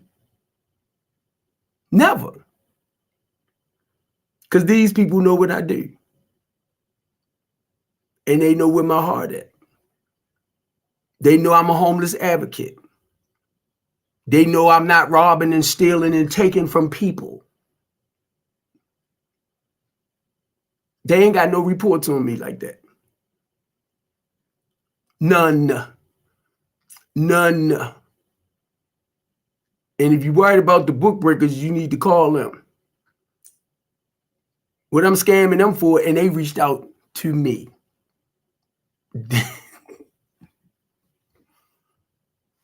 Because they looked at my stuff and they reached out to me. The book breakers, I ain't got nothing to do with that. The two women is at odds with each other. Find the truth now before you try to come for me. You seen Barbie sitting here by herself and me, because Barbie and what's name going at it? Not me. I ain't got nothing to do with that. So you call Barbie and find out what's going on. 9 times out of 10, she looking. And what's her name? Tisha looking too. Because how I know she looking? Because she shares my videos. I ain't got nothing to do with that. Nothing.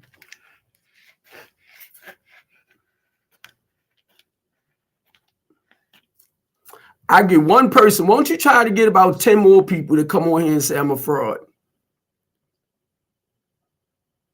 on, get about 10 or 20. You just one person coming in here, Devin.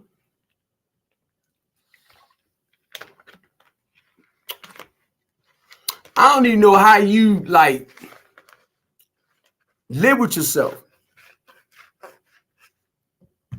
I don't know how you live with yourself when you feel like you need to come for me, because it's a losing battle with me. My work speaks for itself. Everything I do speaks for itself.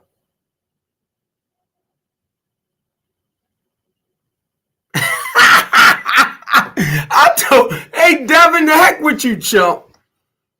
I told you there ain't nobody but you. Now you talking about Archie. Man, please. In order for you to try to throw stuff at me, you had to been following not just me, but all of us. And the same people names you mentioning, guess what? I moved away from them. They didn't move away from me. I moved away from them because guess what? They was robbing Peter to pay Paul. And I tell everybody, if you coming over here with a lot of crooked stuff, I'm trying to watch my language. Get the hell out my face. I say it all the time. If you coming over here and you robbing our poor people to fatten up your pockets, I tell you, stay the hell out my way. And you didn't heard me say that 1,000 times since I've been on. Because my goal is not robbing and stealing from our people. So just about everybody that you knew I came through this process with, God moved them out the way. God moved them. Because I trust and believe in them that we're going to do some stuff together. God moved them out my life. So you take that to God. You better go talk to God. God put them people, God moved them out my life. And I seen it. I'm sitting in my, like, when he moved people out my life, I started seeing the door open for more people. God started bringing new people. I got new people that I deal with. God did that, not me. God did that. God shut that door on all of them. Wasn't me. Most people, just because of my big mouth, will reach out to me to kind of support whatever they're doing. And then when I find out you're not really about it, I'm going to get away from you.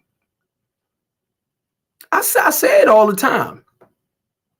So how can you mix me in when I'm telling y'all, I ain't trying to go to jail. That's my thing. I ain't trying to go to jail. And I don't find out later that people is crooked and scums until they moved away from me. And then I'll find out more by other people saying, man, you ain't know that? You ain't know that? I'm like, no, because I trust and believe they was about what they were saying. So if you got something to say, you need to take that to God. It ain't me. God moved them people out of my life.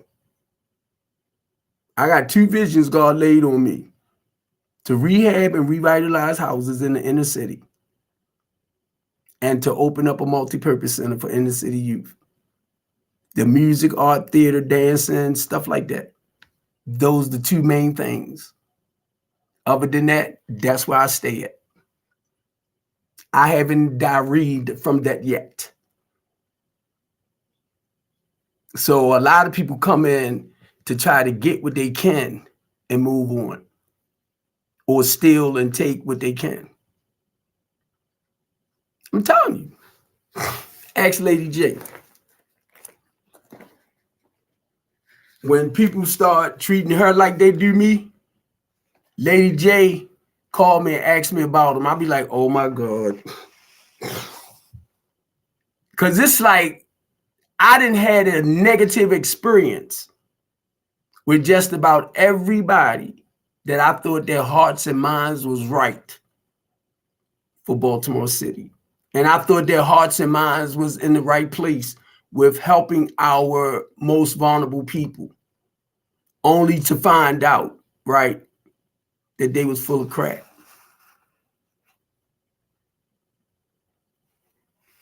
Guess what? Did you see what Cherry Hill said about that community center? They said of fitness and wellness. Pay attention. Pay attention. They said of fitness and wellness. They did not say that it was going to be a program for like the School of the Arts, where we teach our kids like music, theater, dance, and stuff like that.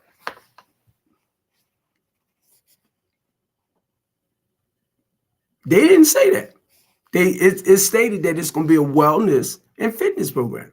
So that means they're going to have exercise place in there. Probably got a swimming pool. Yoga. They're going to do stuff like that. Pay attention to what's going on. I just said it. I just said it. It's more like physical. Exercise, eating right, yoga. They said wellness and fitness. Fitness. That's any daggone gym.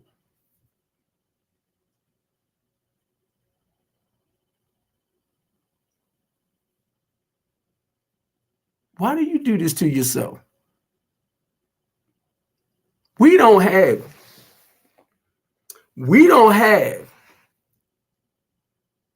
like, and it might be, I just haven't ran across it yet. We don't have multi-purpose centers that will do music, theater, art, dance, and not just that, the sports as well. Rather than doing, I mean, we're going to keep doing like basketball, baseball, football, which is the norm. But the goal is to bring in soccer, cricket, lacrosse, and stuff like that. And I've been talking to the people that's already doing this stuff. It's just for us to come together. You got something else you want to know? I already got my business proposal. I got a nursery in there too. You want to know why? Because we got a lot of young kids, babies that's having babies that's at home probably being raped or molested. So you know somebody gonna go to jail, right? Come on. This is the stuff God laid on me. How many centers do you know have a daycare center in it that's coming together with a multi-purpose center? Because the thing is, what makes your business different compared to everybody else? If you know anything about doing a proposal. You know, when I share my business proposal with people, they ready to jump on board. It's just us finding a place now to do all this.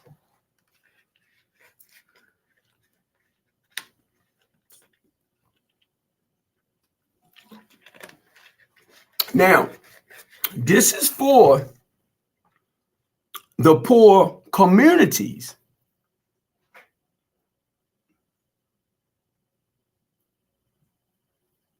Trying to give our kids something positive to do.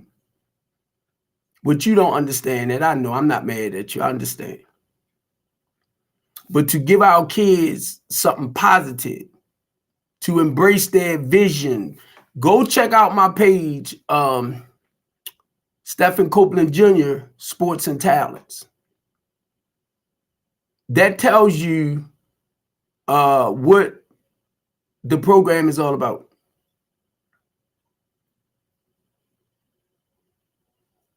that will tell you that. I got so many social media pages that, you know, I got 2 pages that's more like for my ministers, my pastors, people who want to be able to come on, even Muslims. It doesn't matter, to embrace other people as far as through spiritual morals and values and principles. How many people you know doing that? I got a page called Baltimore's Men of Integrity. What you got?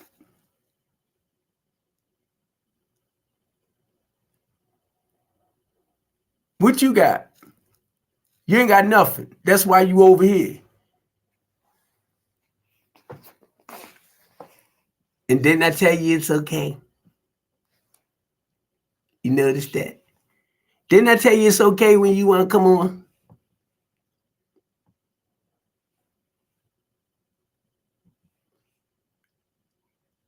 Dr. Hall is my church member.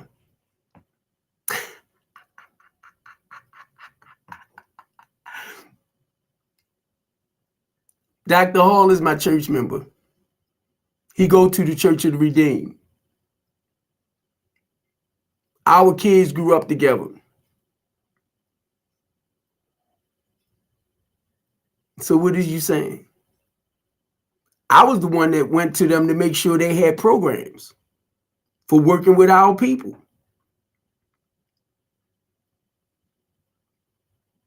Look, always. You must didn't look at that when I was at the church with the pastor and all of us was doing some work in the community and stuff. When we have community events, Rodell there too. Rodell there. I'm on the other end. I'm running around picking with people. Rodell always asks me, "You staying out of trouble?" I say, "Nope. You know I'm not." Steve too. Steve, Nathan, Mark Cannon, they my church members. But you know what I do? My work is more in the street. That's where Christ's work was at.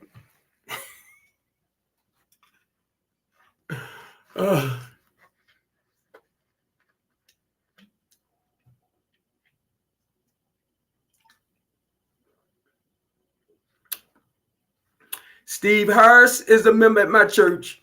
He be with Roland Hall. I'm sorry, I said Roland. Rodell.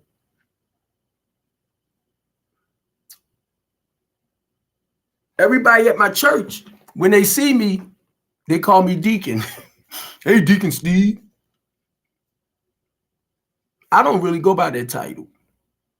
I'm a warrior for Christ, and I know that.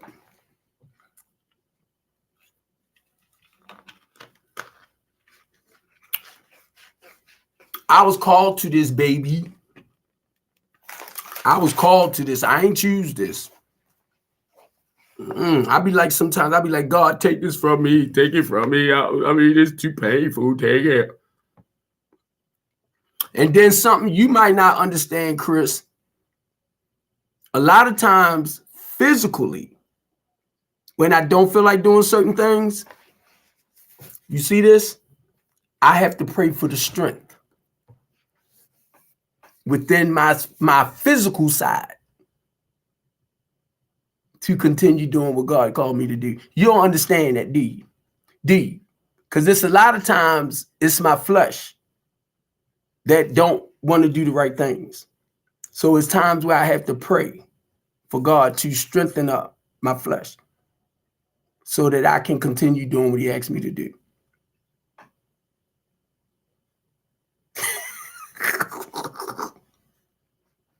You said excuses. You don't even know. You don't even understand when somebody telling you something. You don't comprehend too well, Devin. I've been knew that.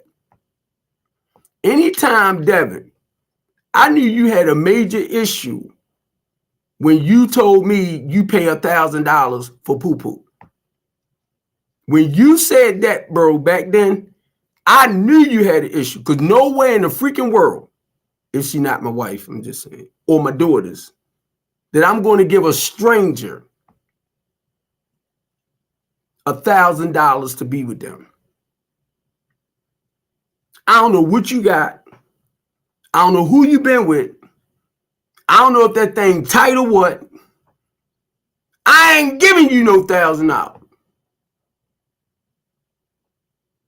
It might not be the way I like it. So I knew back then, when you said that, let me turn my thing off. When you made that statement,